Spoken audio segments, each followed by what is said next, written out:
¿Qué es la tabla periódica? Es la representación gráfica de los símbolos de los elementos químicos organizados por su número atómico y sus propiedades físico-químicas. Hay diferentes tipos de tablas periódicas. La que generalmente se utiliza es la internacional, pero en Costa Rica también se usa mucho la del Dr. Gil Chaverri.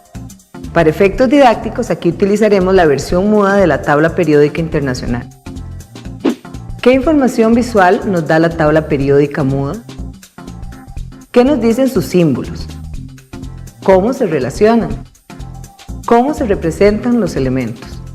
Observemos que la información explícita en la celda corresponde a número atómico, símbolo del elemento químico y masa atómica promedio. Observe ahora la información implícita, que es la que se interpreta a partir de lo que vemos. ¿Qué significado tiene el número atómico? Representa el número de protones en el núcleo y permite identificar el tipo de elemento químico. ¿Qué información brinda el símbolo del elemento químico? Está asociado a un nombre que permite identificarlo y diferenciarlo de los demás elementos. ¿Qué información provee la masa atómica promedio? Representa un valor medio que considera la contribución por abundancia de los isótopos de un elemento. Cuando se redondea, genera un nuevo parámetro denominado número máximo. ¿Qué son los isótopos? Son átomos del mismo elemento que tienen en el núcleo el mismo número de protones, pero difieren en el número de neutrones y se encuentran en diferentes proporciones en la naturaleza. Los átomos de cualquier elemento pueden ser representados simbólicamente con la siguiente forma. X representa el símbolo del elemento químico, A el número másico y Z el número atómico. Por ejemplo, veamos cómo se representa el proteo, el deuterio y el tritio. De esta forma podemos diferenciar los isótopos de un elemento y los elementos entre ellos. ¿Qué es el número máximo? Es un parámetro que representa la suma de los protones y neutrones en el núcleo de un átomo de un elemento químico. Propiedades físico-químicas, grupos y bloques. Usando como guía un gráfico como este, se pueden hacer anotaciones que permiten interpretar la información implícita de la tabla periódica. El primer criterio mencionado son las características físico-químicas de la materia. Esto sirve para ubicar cada elemento como un metal, un no metal o un metaloide.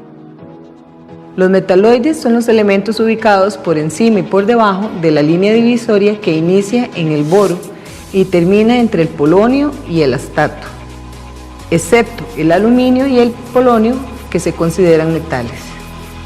Los metales se caracterizan por tener brillo, por ser dúctiles, maleables y buenos conductores térmicos y de la corriente eléctrica.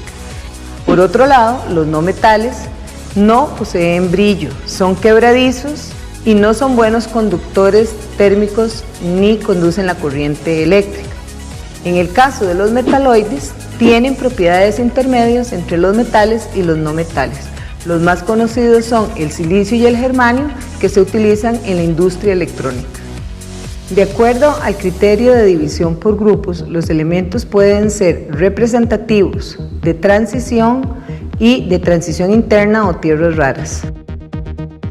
De acuerdo al criterio de división por bloques, pueden clasificarse como elementos del bloque S, bloque P, bloque D o bloque F.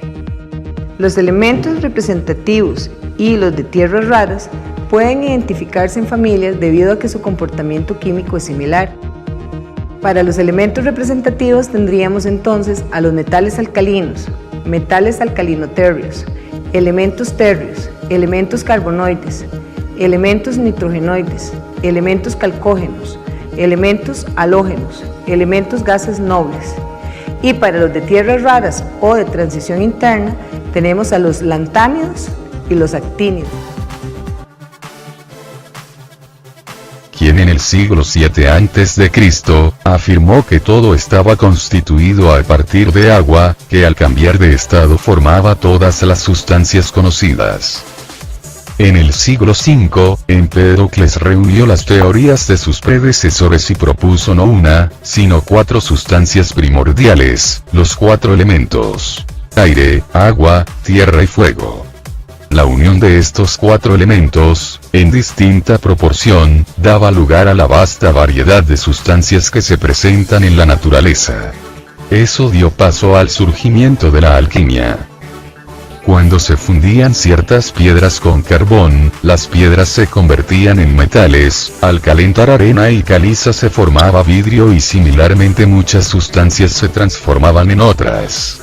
Los alquimistas suponían que puesto que todas las sustancias estaban formadas por los 4 elementos de Empédocles, se podría, a partir de cualquier sustancia, cambiar su composición y convertirla en oro, el más valioso de los metales de la antigüedad. Aunque los esfuerzos de los alquimistas eran vanos, su trabajo no lo fue. Descubrieron el antimonio, el bismuto, el zinc, los ácidos fuertes, las bases, y cientos de compuestos químicos. Robert Boyle, en el siglo XVII, desechó todas las ideas de los elementos alquímicos y definió los elementos químicos como aquellas sustancias que no podían ser descompuestas en otras más simples. Fue la primera definición moderna y válida de elemento y el nacimiento de una nueva ciencia, la química. Apenas iniciado el siglo XIX, Dalton, recordando las ideas de un filósofo griego, Demócrito, propuso la teoría atómica, según la cual, cada elemento estaba formado por un tipo especial de átomo, de forma que todos los átomos de un elemento eran iguales entre sí, en tamaño, forma y peso, y dife de los átomos de los distintos elementos. Durante la primera mitad del siglo XIX, gran parte de la labor química consistió en determinar los pesos de los átomos y las fórmulas químicas de muchos compuestos. Al mismo tiempo, se iban descubriendo más y más elementos. En la década de 1860 se conocían más de 60 elementos, y saber las propiedades de todos ellos, era imposible para cualquier químico, pero muy importante para poder realizar su trabajo. En 1829, un químico alemán, Dobereiner, se percató del orden que guardaban ciertos elementos. Así, el calcio, estroncio y bario formaban compuestos de composición similar y con propiedades similares, de forma que las propiedades del estroncio eran intermedias entre las del calcio y las del bario. Es lo que se conoce como tríadas de Dobereiner. En 1864, un químico inglés, Newlands, descubrió al ordenar los elementos según su peso atómico, el octavo elemento tenía propiedades similares al primero, el noveno al segundo y así sucesivamente, cada 8 elementos, las propiedades se repetían, lo denominó ley de las octavas. Pero las octavas de Newlands no se cumplían siempre, tras las primeras octavas la ley dejaba de cumplirse.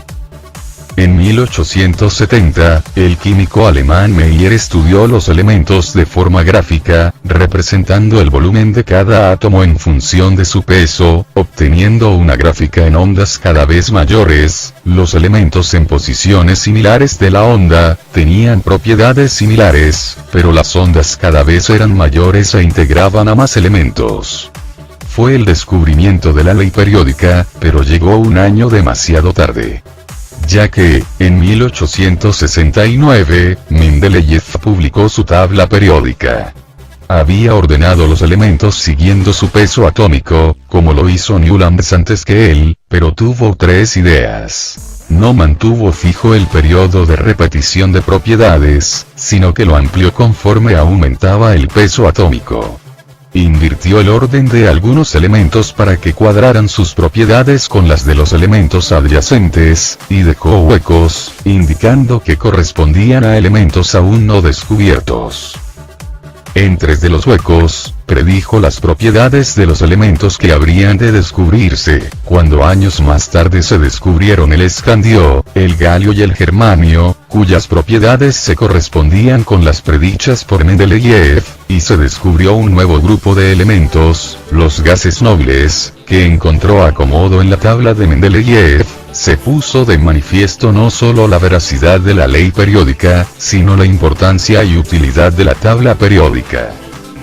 Los elementos que forman nuestro mundo también varían en sus propiedades físicas y químicas, pero solamente se necesita un mapa para organizar la gran cantidad de información que tenemos sobre los elementos. Este mapa es la tabla periódica. La tabla periódica, al igual que un mapa, puede ayudar de muchas formas a organizar nuestro conocimiento de un mundo diverso.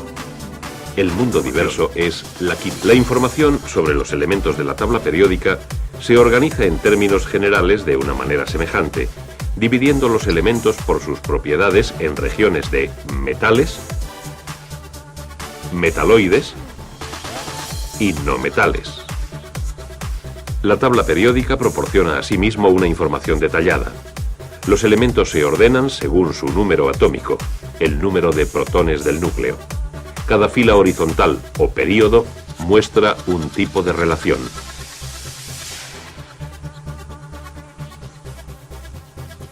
Cada columna o grupo muestra otro. Las detalladas relaciones que muestra la tabla periódica la han convertido probablemente en el instrumento organizativo más importante de la química. La tabla periódica está constituida por 7 renglones horizontales llamados periodos, que corresponden a cada una de las 7 capas o niveles de energía de los átomos, donde se encuentran los electrones. Es decir, el número del periodo donde se encuentra un elemento indica el máximo nivel de energía en donde el átomo de ese elemento tiene electrones. Por ejemplo, el sodio, cuya configuración electrónica tiene un electrón en el tercer nivel de energía, por lo tanto, se encuentra en el periodo 3 de la tabla periódica.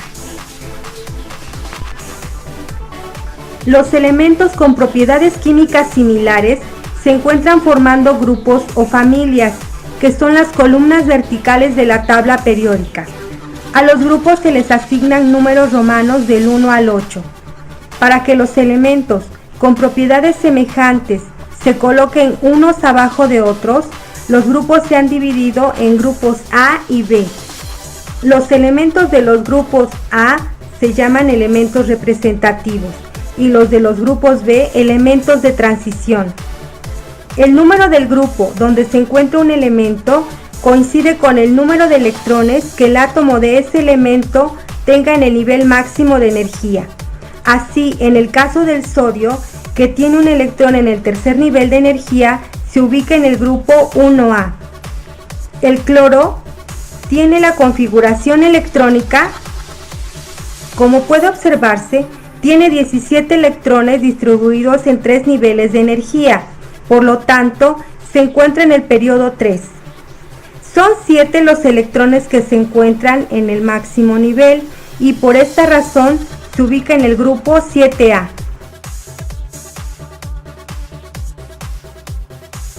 El grupo 0 lo constituyen los llamados gases inertes, también llamados gases nobles. Son elementos muy estables y presentan bajos puntos de fusión y ebullición. El helio, el neón y el xenón forman parte de este grupo, entre otros. El grupo 1A lo constituyen los metales alcalinos, litio, sodio, potasio, rubidio, cesio y francio. En general, presentan una gran conductividad y son bastante blandos. El grupo 2A corresponde a los metales alcalinio-térreos. Pertenecen a este grupo el berilio, magnesio, calcio, estroncio, bario y radio. Tienen características análogas a los alcalinos, pero sus puntos de fusión y ebullición son más bajos. El grupo 3A es el de los elementos térreos. Lo constituyen el boro, aluminio, galio, indio y talio. De ellos el aluminio puede ser considerado como un metal típico. El grupo 4A lo forma la familia del carbono. Aparte de este elemento encontramos en este grupo el silicio, el germanio, el estaño y el plomo. El grupo 5A es la familia del nitrógeno o nitrogenoides. Lo componen, además del nitrógeno, el fósforo, arsénico, antimonio y bismuto. Es una familia dispar en la que hay desde un gas inerte hasta un metal típico, como el bismuto. El grupo 6A lo forman los anfígenos o familia del oxígeno. Está formada por el oxígeno, azufre, selenio, teluro y el radioactivo polonio. Todos los elementos de este grupo se combinan con el hidrógeno en la misma proporción.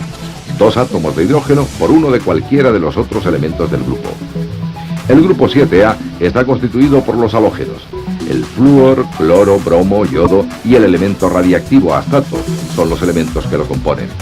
Todos se presentan en forma molecular y son muy reactivos. Por último, los metales de transición, lantánidos y actínidos, comprenden las series siguientes: del escandio al cobre, del itrio a la plata, del lantano al oro y del actinio al laurencio. Todos son metales y tienen como características comunes alta conductividad y brillo especial.